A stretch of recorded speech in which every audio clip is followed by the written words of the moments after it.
اشاعت الاسلام Kairana YouTube channel میں آپ کا استقبال ہے۔ تبلیغی جماعت اور کرونا وائرس کو لے کر ملک میں چل رہے تنازع میں اب ایک نیا پہلو اور جڑ گیا ہے، کیونکہ جمعیت علماء ہند مولانا ارشد مدنی گروپ نے سپریم کورٹ میں الیکٹرانک میڈیا، پرنٹ میڈیا کے خلاف عرضی داخل کی ہے۔ دائر درخواست میں کہا گیا ہے کہ یہ میڈیا مرکز نظام الدین تبلیغی جماعت کے ہیڈ کوارٹر کو لے کر غیر ذمہ داری کے ساتھ رپورٹنگ کر رہا ہے، اس لیے جو میڈیا کا حصہ رہا ہے اور غلط رپورٹنگ کر رہا ہے اس کے خلاف کارروائی کی جانی چاہیے۔ اسی کے ساتھ ساتھ عرضی میں میڈیا پر متعصبانہ طریقے سے رپورٹنگ کرنے کا بھی الزام لگایا گیا ہے اور کوریج پر بھی روک لگانے کا مطالبہ کیا گیا ہے۔ اس کے علاوہ سوشل میڈیا پر فرضی خبریں پھیلانے پر کارروائی کے لیے حکم دینے کا بھی مطالبہ کیا گیا ہے۔ جمعیت علماء ہند کی طرف سے پیر کو سپریم کورٹ میں دائر درخواست میں میڈیا اداروں کے ذریعے مسلمانوں اور تبلیغی جماعت کو لے کر ہو رہی رپورٹنگ میں فرقہ واریت پھیلانے کا الزام لگایا گیا ہے۔ جمعیت علماء ہند ملک میں پھیلنے والے کورونا وائرس کا الزام تبلیغی جماعت اور مسلمانوں پر لگانے سے سخت ناراض ہے۔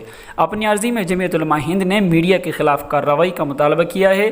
جمعیت علماء ہند کے صدر محترم مولانا ارشد مدنی صاحب کی جانب سے تبلیغی جماعت کے معاملے پر میڈیا ٹرائل کے خلاف ایڈوکیٹ اعجاز مقبول نے سپریم کورٹ میں یہ درخواست دائر کی ہے۔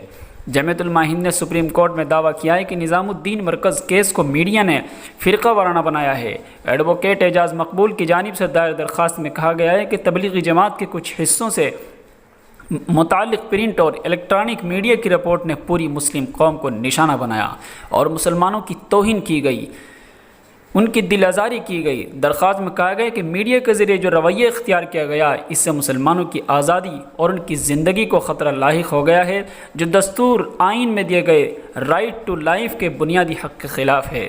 درخواست میں کہا گیا ہے کہ بیشتر اطلاعات میں کورونا جہاد، کورونا دہشت گردی یا اسلامی بنیاد پرستی جیسے جملے کا استعمال کرتے ہوئے غلط بیان کی گئی ہے۔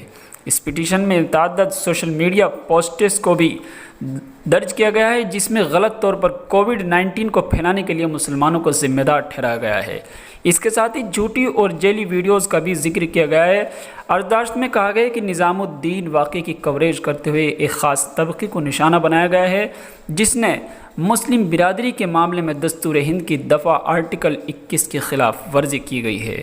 جمعیت علماء ہند کی عرضی میں عدالت کے نوٹس میں یہ بات بھی لائی گئی ہے کہ سپریم کورٹ کے ذریعے 31 مارچ کے حکم کی خلاف ورزی کی گئی ہے جس میں میڈیا کو ہدایت دی گئی تھی میڈیا ذمہ داری کے ساتھ رپورٹنگ کرے اور غیر تصدیق شدہ خبریں شائع اور نشر نہ ہوں۔ درخواست میں مطالبہ کیا گیا ہے کہ نظام الدین مرکز معاملے کے سلسلے میں متعصبانہ اور فرقہ وارانہ منافرت پھیلانے والے میڈیا کے اداروں کے خلاف سخت کارروائی کی جائے۔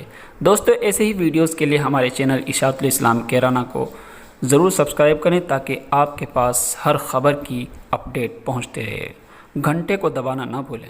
تھینک یو، شکریہ۔